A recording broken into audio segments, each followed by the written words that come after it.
My name is Elena. I'm 34 years old, and this is the story of how my 7-year marriage shifted from peaceful, familiar days into a cold ultimatum by the fireplace, and then ended with my husband losing his mind when he saw. On paper, my life was the enviably boring kind. I worked as an accountant at a mid-sized company, spending my days wrestling with balance sheets and Zoom meetings that dragged late into the evening. My husband, Ethan, was a software engineer, the type who always talked about optimizing everything, from code to the refrigerator, and lately, even our marriage. We had been married for 7 years. The first 6 were pretty okay. Not perfect, but enough for me to believe this was what adult happiness looked like. Cooking together in the evenings, arguing about what movie to watch, then making up on the couch with a cheap bottle of wine and a familiar embrace. The kind of normal that makes you think, well, this must be the happily ever after. A little tired, a little dull, but fine. Then, one Tuesday night, the kind of day when nothing big ever happens, Ethan stood by the fireplace, holding a glass of wine, posture straight, as if he'd rehearsed the moment in front of a mirror all week. He didn't look at me right away. His eyes weren't angry or ashamed, just cold as he said he needed a more modern kind of relationship.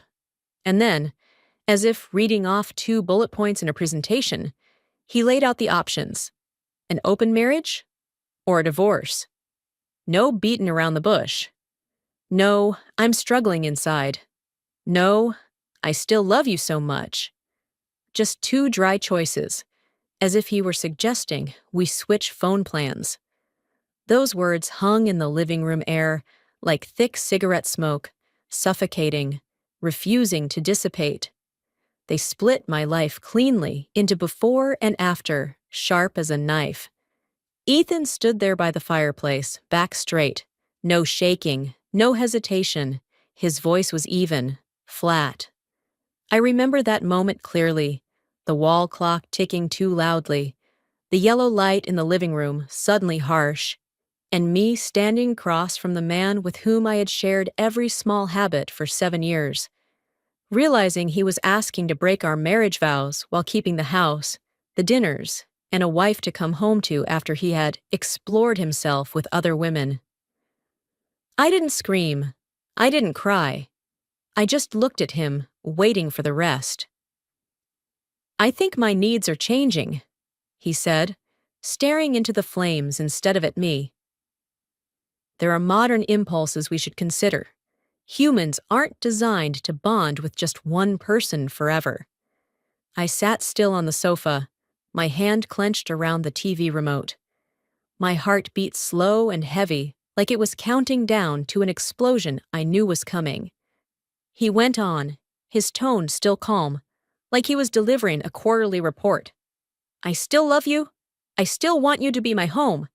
But I need space to explore. I don't want to lose you, so I'm proposing that we open this marriage."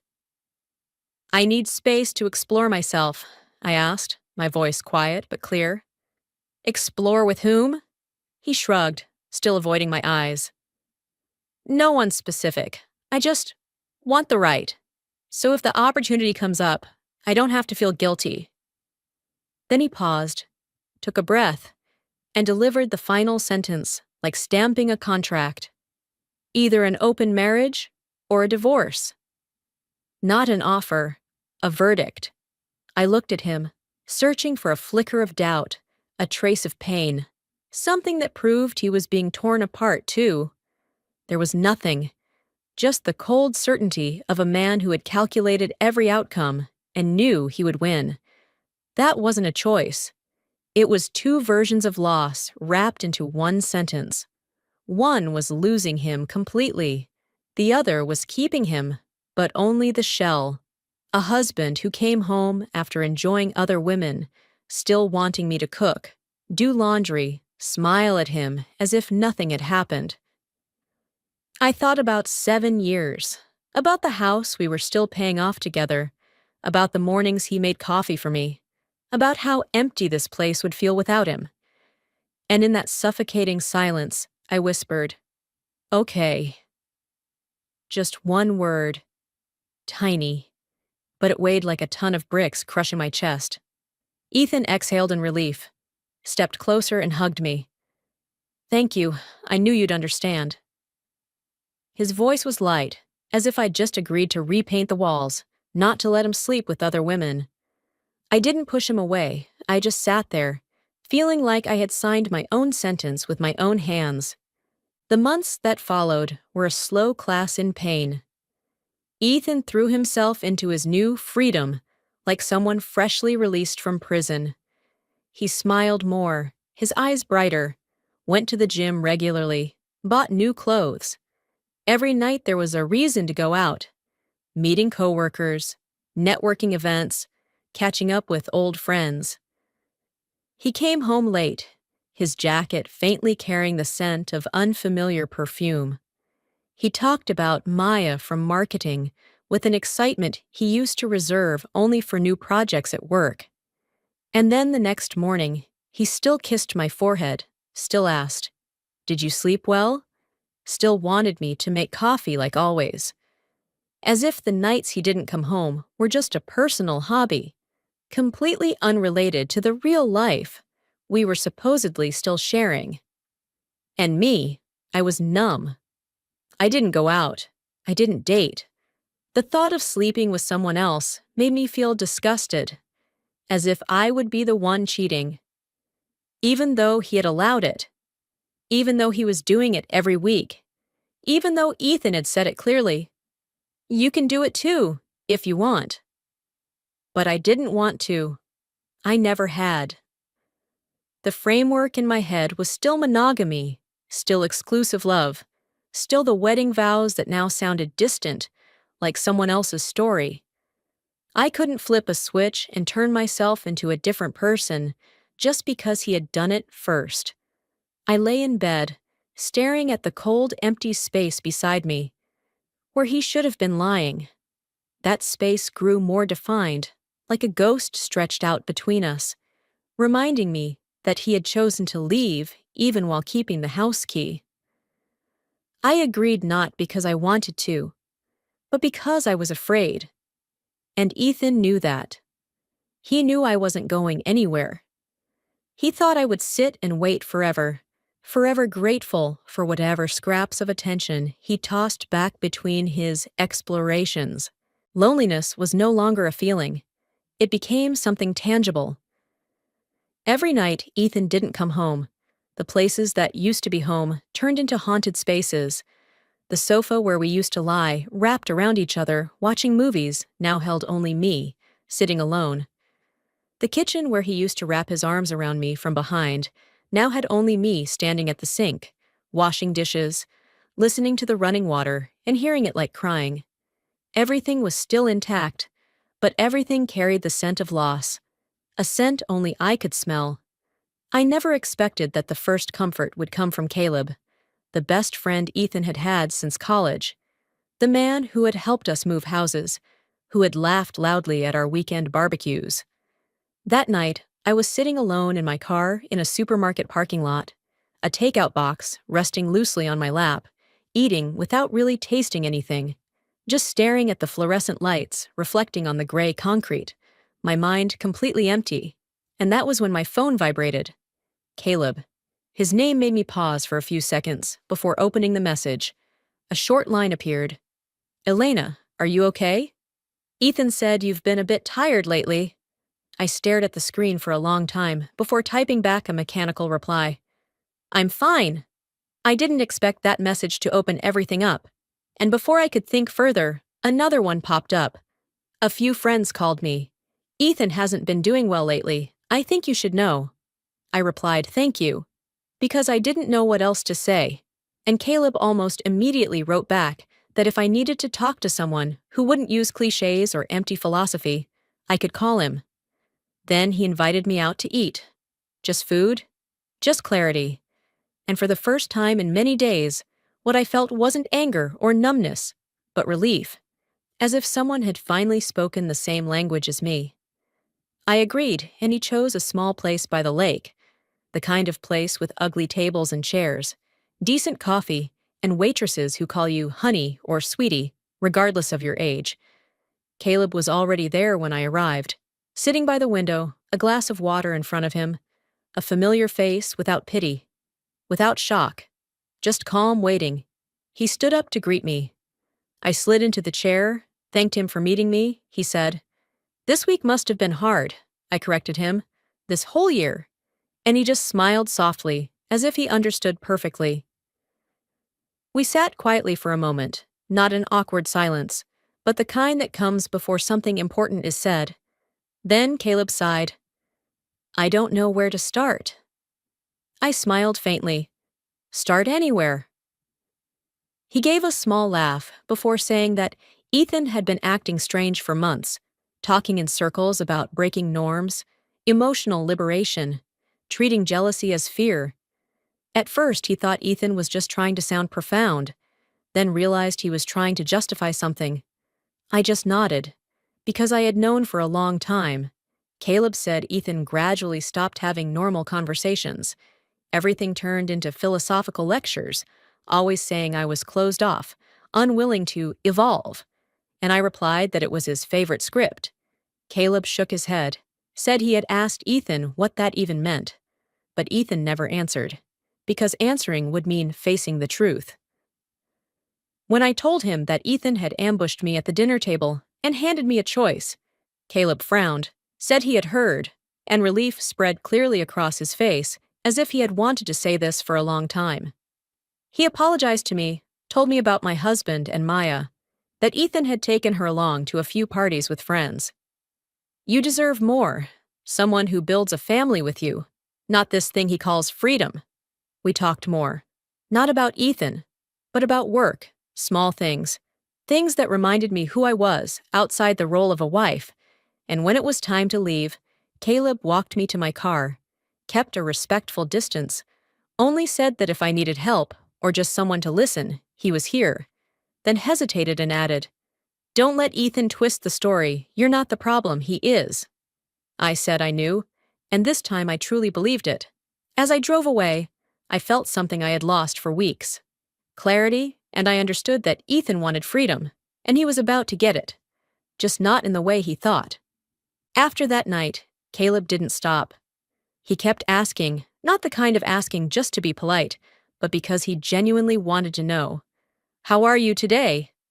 Is there anything I can help with?" The concern was small, but sharp, like a knife cutting into the numb shell around me. Ethan, meanwhile, was completely absorbed in his exploration, never once asking how it felt for me when he came home with the scent of unfamiliar perfume on his collar. Caleb asked, and he waited for my answer. Texts turned into phone calls. Caleb's voice was warm, slow, never rushing to interrupt. He listened as I talked about trivial things, work, the weather, a movie I just watched alone, and I realized I was talking more, laughing more. Then one Friday night, Ethan went out again.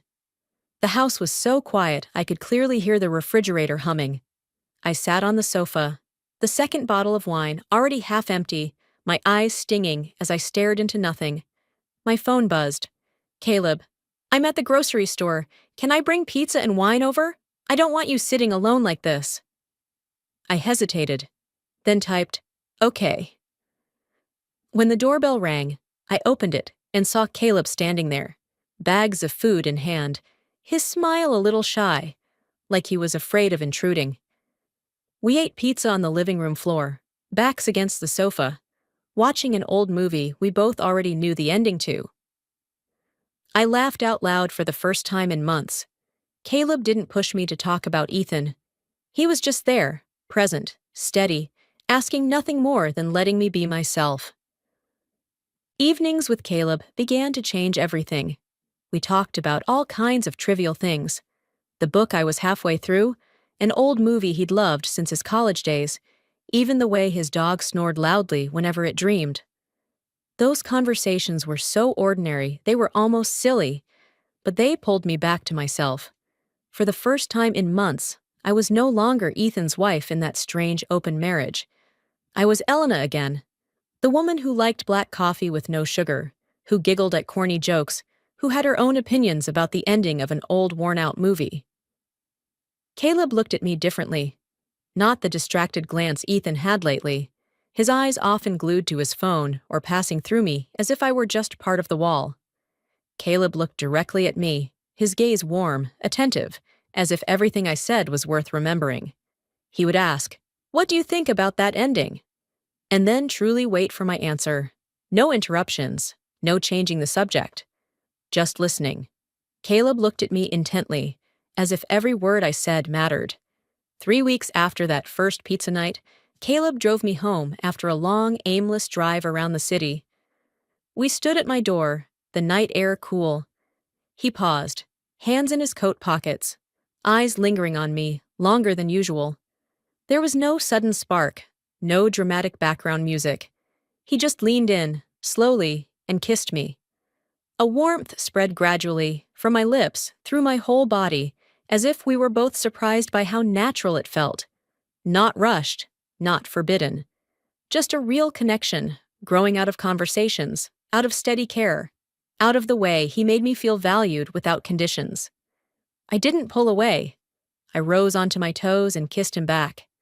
After that, quiet dates in peaceful cafes, long drives with no destination, became a calm oasis in the emotional storm Ethan had created in my home, where every interaction before had been heavy with resentment, unspoken guilt, and the painful awareness that my husband was pursuing other women while still expecting me to be grateful for his half-hearted attention.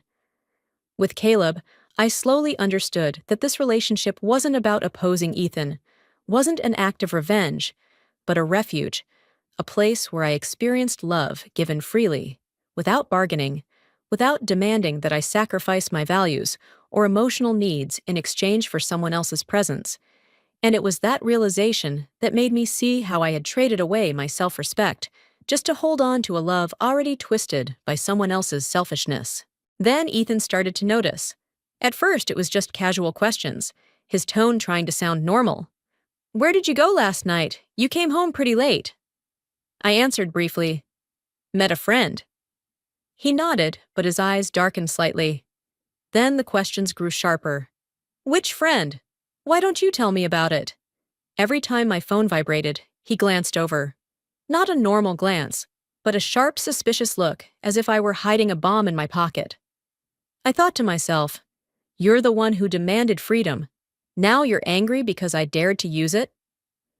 The hypocrisy was painfully obvious.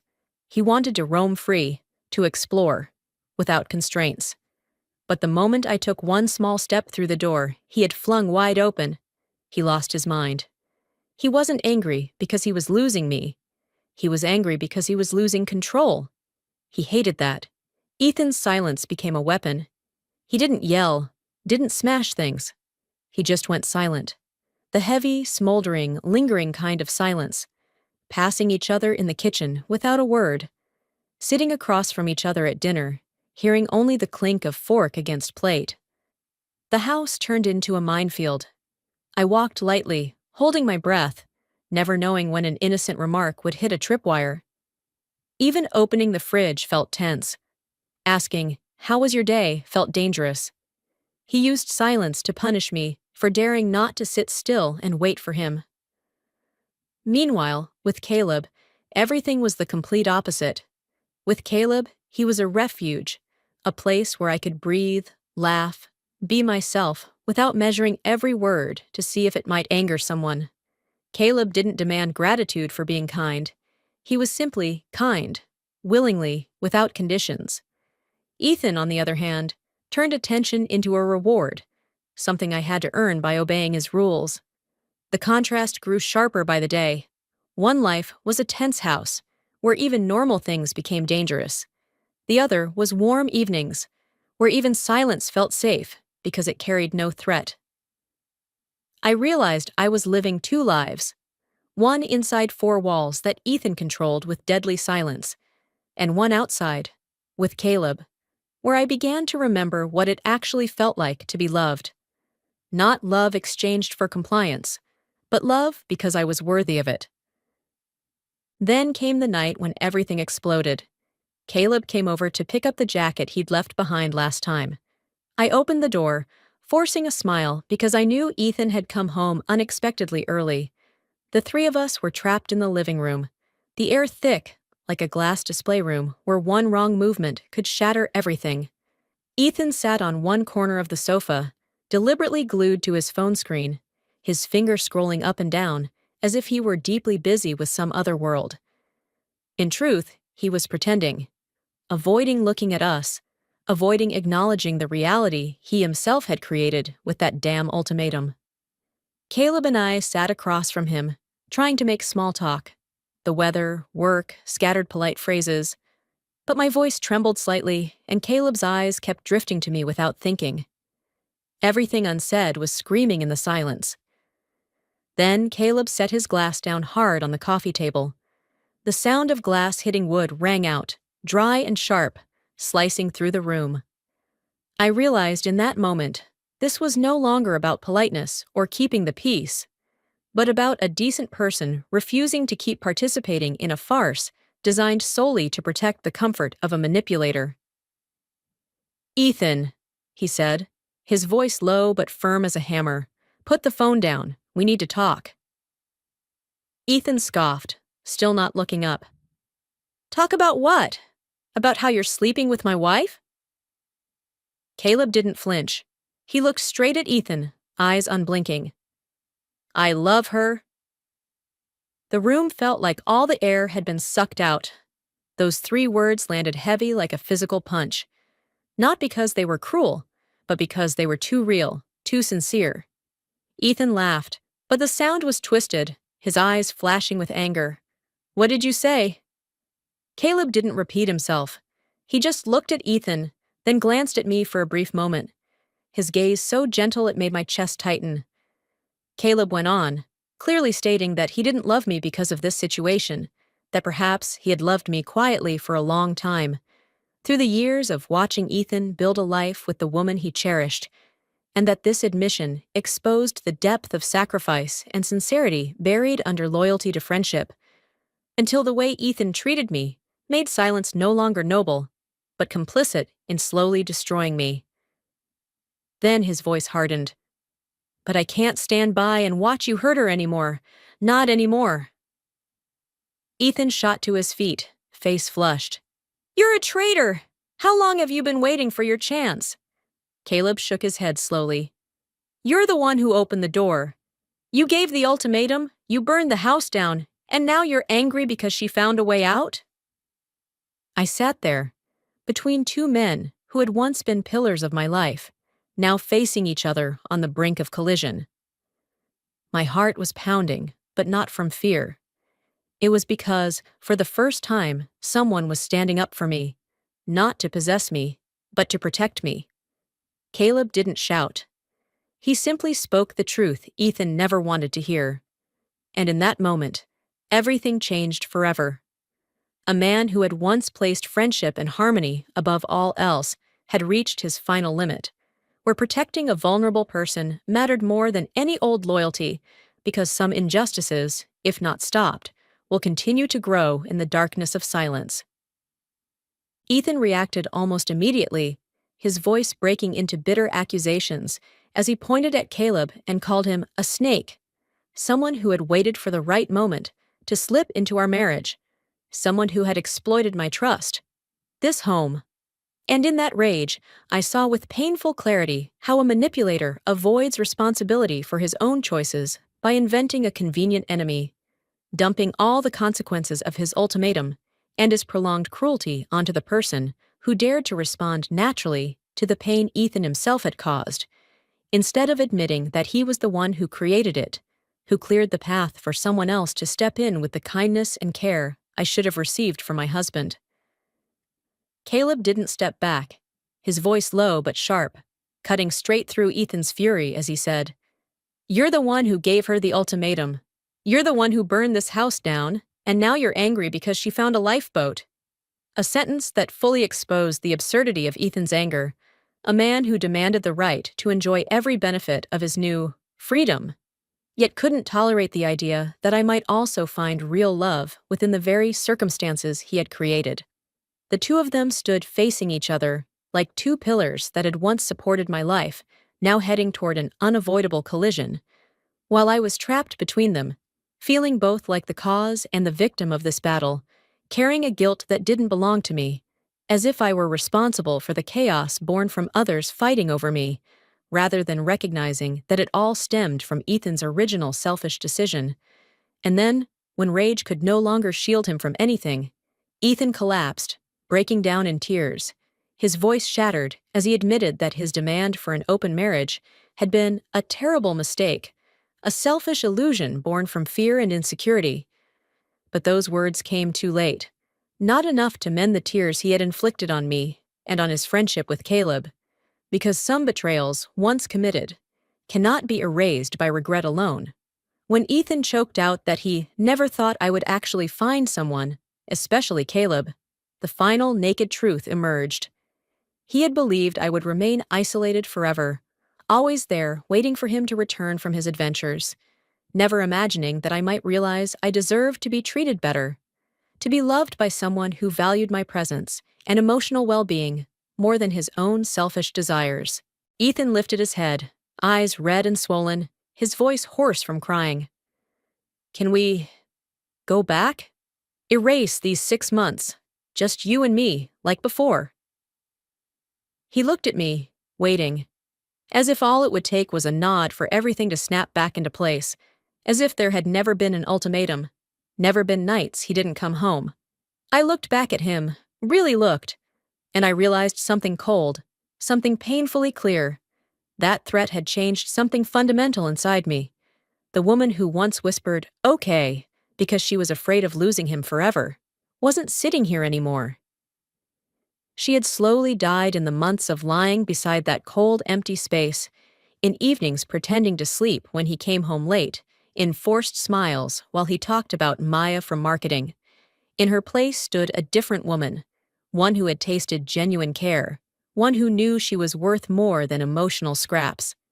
I looked at Ethan, then at Caleb, who was standing there quietly, not pushing, just waiting for my decision. My past with my husband, 7 years, deep, complicated, once my entire world. Now it was poisoned. Every good memory coated with pain, resentment, and voluntary betrayal. The future I began to imagine with Caleb, uncertain but bright, built on a kindness I had forgotten I deserved. I was torn between two paths. One was old love, familiar, even if it had turned into a toxin. The other was a new possibility, where I didn't have to beg for decency, where I was loved for who I was, not because I was the safe choice. I realized I had been playing by the rules of a game I never wanted to join. Now I had to hold the fragments, two shattered relationships, two men who had once been the center of my life, and the remains of the woman I used to be, the one who believed love meant compromise, fear, and accepting pain just to avoid loss. I had blamed myself for months, but now I saw it clearly. This wasn't my fault. This was the consequence of a selfish decision, a decision that should never have been placed on my shoulders. Is there any relationship damaged this deeply that can truly be repaired? I looked at him, my voice calm but firm. It can't. What the hell is going on here? A woman's voice burst out, sharp and urgent, cutting across my answer. None of the three of us moved right away. The sound echoed through the living room like a system error, something that didn't belong to the unfolding script, yet forced everything to stop. Ethan was the first to flinch. Obvious, almost embarrassingly so. He snapped his head toward the door, eyes wide. Maya was standing there. She wore a long camel-colored coat, her hair tied up high, no makeup, yet still beautiful in a sharp, confident way. The kind of beauty I had heard Ethan describe with strange enthusiasm over the past few months. Ethan jumped to his feet when he saw her. His face went from pale to ghostly white in a single heartbeat. "Maya, why are you here?" Maya stopped in the middle of the living room, a few steps away from Ethan. She didn't look at him right away. She looked at me first. No pity, no triumph, only a deep, exhausted weariness. I heard everything, she said evenly, through the slightly open window on the porch. I've been standing outside since Caleb said, I love her. Ethan opened his mouth, but no sound came out. He lifted a hand as if trying to grasp the air. Maya turned to him then, eyes meeting his. You told me you had left her, that this marriage existed only on paper. You said you were separated. You said she controlled you, held you back, didn't support your growth. She paused for a beat, her voice still calm, but I could hear something breaking underneath. Ethan opened his mouth, then closed it again. Maya, listen. Don't say my name. She cut him off. Her voice shook. You told me what we had was real. You said the open marriage was just a transitional phase. You said she would understand, that you would leave. She turned to look at me, her eyes confused, as if trying to fit me into the story Ethan had told. A completely different picture. I said nothing. I just looked at her. And for the first time that entire night, I saw real panic in Ethan. It's not like that, he said quickly, both hands raised as if trying to calm the whole room. I was trying to handle everything in the most civilized way. Civilized? Maya laughed, but the sound broke into a sob. You asked me to help you figure out how to talk to your wife about an open marriage. You said you needed me, that what we had was the real connection, deep, modern. Maya let out a soft laugh, but it wasn't joyful. It was the laugh of someone who had just realized she'd been deceived so thoroughly that she herself had believed it. I believed you. I told my family about a man who was deep, brave enough to live honestly. I thought you were sincere. She stared at Ethan without blinking. But you never intended to leave, did you? You just wanted both. You wanted me as the secret lover, a compliant wife waiting at home. You wanted freedom, but not responsibility. Ethan shook his head frantically, his voice hoarse. Maya, it's not that. I planned to... Planned what? Maya cut in. Planned to keep lying to me for how much longer? She looked at me, then at Caleb. Her gaze softened.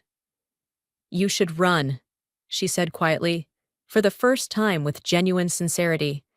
Run far away. Don't look back. I looked at her, and for the first time in months, I felt no jealousy, no resentment. Just saw another woman who had woken up, who had been fooled by the same script. I nodded slightly. I already am. Maya turned to Ethan one last time. I'm done, she said. With you, with this hollow philosophy. Don't text me, don't call, don't show up in front of me again. She turned, opened the door, and walked out. The door closed behind her, not hard, not angry, just final. The living room fell silent again. Ethan collapsed onto the sofa, burying his face in his hands. No more tears, no more excuses. Just the emptiness of a man who had lost everything, not because I chose Caleb, but because his own lies had come back to tear him apart. Caleb stood still, saying nothing. He just looked at me, his gaze gentle, patient, as if to say, Now you see clearly, don't you? And I did. The door had closed. Not loudly, not violently, but for the last time. No matter how much Ethan cried, no matter how sincerely he regretted it, the woman who had once loved him unconditionally had changed forever. There was nothing left to hold on to. After that night, everything moved forward, like a river that could not turn back. Ethan moved out within a few weeks, taking with him messy boxes and belated promises that no one believed anymore.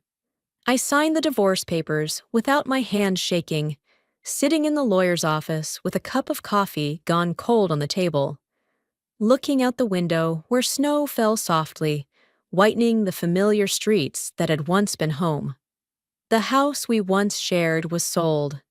I stood in the empty living room one last time, my hand brushing the wall where he had once hung our wedding photo, now marked only by bare screw holes. The clink of keys dropping onto the wooden floor echoed like a final goodbye. and I stepped out, shutting the door behind me without looking back, feeling as if I had just shed an old, heavy layer of clothing, letting freedom rush in, chilly but strangely clean and fresh. I moved into a smaller apartment near the park, where every morning I woke to sunlight filtering through thin curtains, made coffee just for myself without waiting for anyone, sat by the window watching leaves tremble in the breeze, and thought about the months that had passed, no longer with resentment, only with lessons etched deep, repeating softly in my mind, like the whisper of wind, that real love never demands the sacrifice of one's own worth, that true freedom is breathing without fear. With Caleb, we moved slowly, not rushing in, as if to make up for lost time. Afternoons walking through the park, his hand brushing lightly against my shoulder, his eyes meeting mine with a gentleness that reminded me how much I was worth, that sincere connection can heal even the deepest wounds, and I realized I was living, not merely enduring anymore. Now, every morning, I wake up in the new apartment, open the window to let in the cool air. I make coffee for myself, watch the leaves sway outside the park, and smile. I have found real freedom, not the kind Ethan used to talk about, but the freedom to be myself, to be loved without having to trade myself away.